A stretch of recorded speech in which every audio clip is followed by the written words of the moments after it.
In this video, we're going to show you 2 ways to fix payment method was declined error on your iPhone. Alright, so the first method is to verify your payment information. To do this, go to Settings app, and then tap on your Apple ID name at the top, then select Payment and Shipping.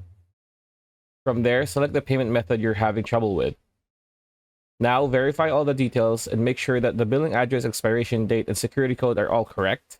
And if any of these details are incorrect, make sure to update them and try to make the purchase again. The second way is to check your billing address. So to do this, again, open the Settings app on your iPhone and then tap on your Apple ID name at the top. Then click on Payment Shipping, select the payment method, and now review the address under Billing Address heading. So check if your address and everything about it, all the information that you need is correct. And if not, you need to properly change it. And I'll give you a bonus one. Try signing out and then signing in again, and then try to make the purchase before you do other things. So yeah, those are the 2+1 ways to fix your payment method has been rejected.